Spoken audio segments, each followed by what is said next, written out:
శ్రీ గురుభ్యో నమ. శ్రీ శంకర భగవత్పాద విరచిత శివానందలహరి. 85వ శ్లోకము. ఈశ్వరునికి కావలసిన ఉపచారములు తాను సమకూర్చలేకపోతున్నానని శంకరులు ఈ శ్లోకంలో మరో విధంగా చెప్పారు. స్వామి, నీకు ఉపచారాలు చేసే శక్తియుక్తులు నా దగ్గర లేవు, కాబట్టి నన్ను మన్నించు అని శివుణ్ణి వేడుకున్నారు. జలధిమధన దక్షో నైవ పాతాళభేదీ నచవన మృగయాయాం నైవ లుబ్ధః ప్రవీణః అసన కుసుమభూషా వస్త్రముఖ్యాం సపర్యాం కథయ కథమహం తే కల్పయానీందుమౌళే. ఈ శ్లోకమునకు భావము: చంద్రశేఖరుడు అయిన ఓ పరమేశ్వర, నేను పాల సముద్రాన్ని మధింపగల సమర్థుణ్ణి కాను. అందువల్ల నీకు ఆహారంగా కాలకూట విషాన్ని సమర్పించలేను. పుష్పముగా నీకు కల్పవృక్ష పుష్పాన్ని సైతము సమర్పించలేను. నేను పాతాళలోకాన్ని భేదింపగల శక్తి కలవాణ్ణి కూడా కాను. అందువల్ల నీకు ఇష్టమైన సర్పమును తెచ్చి నీకు అలంకారంగా సమర్పించలేను. నేను అడవులలో తిరిగి వేటాడే నేర్పుగల వేటగాణ్ణి కాను. అందువల్ల వేటాడి తెచ్చి నీకు వస్త్రంగా గజ చర్మాన్ని కానీ వ్యాఘ్ర చర్మాన్ని కానీ సమర్పించలేను.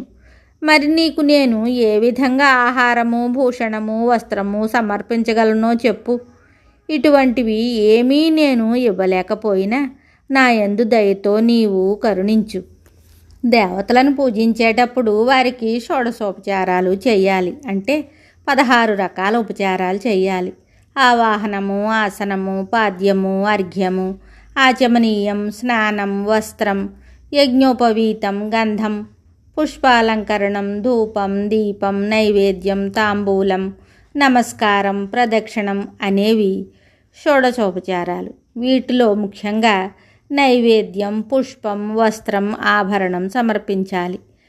కానీ శివుణ్ణి పూజించే వేళలో పై ఉపచారాలు సమర్పించడంలో తనకు చిక్కులు ఎదురవుతున్నాయని శంకర భగవత్పాదులు ఈ శ్లోకంలో ఈశ్వరునికి నివేదించుకున్నారు. శివునికి నైవేద్యం పెట్టేటప్పుడు ఆయనకు ఇష్టమైన కాలకూట విషాన్ని ఆహారంగా సమర్పించాలి. కాలకూట విషం దేవదానవులు క్షీర సముద్రాన్ని మధించినప్పుడు పుట్టింది కదా.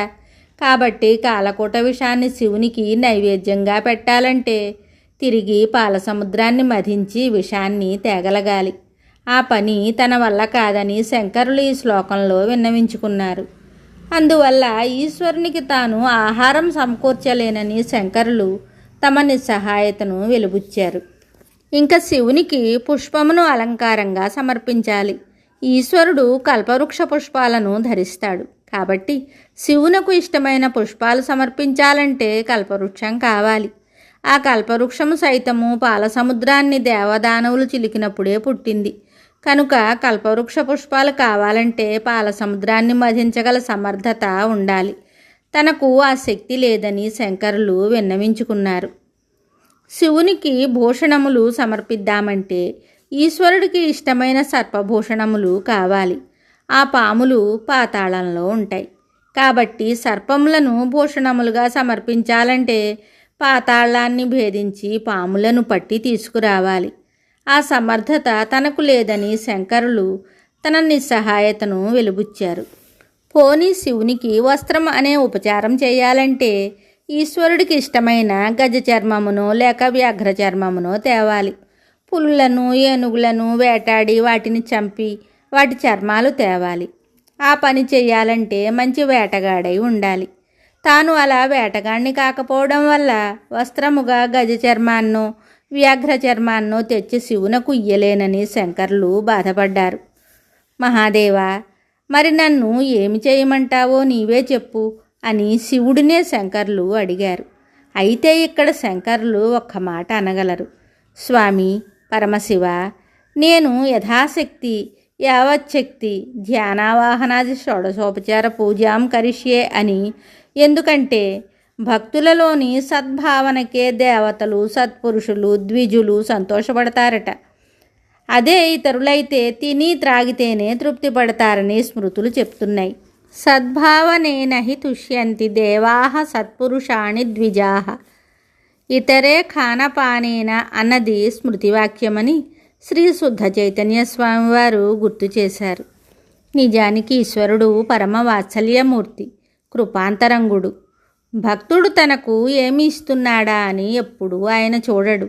ఇచ్చేది భక్తితో ఇస్తున్నాడా లేదా అనేదే చూస్తాడు. ఆయన మాత్రం భక్తులకు ఏమి కావాలో అవే ఇస్తాడు. ఆయనలోని ఆ మాతృత్వమే భక్తులకు శ్రీరామరక్ష. మరి ఒక శ్లోకంతో మళ్ళీ కలుద్దాం. శుభం.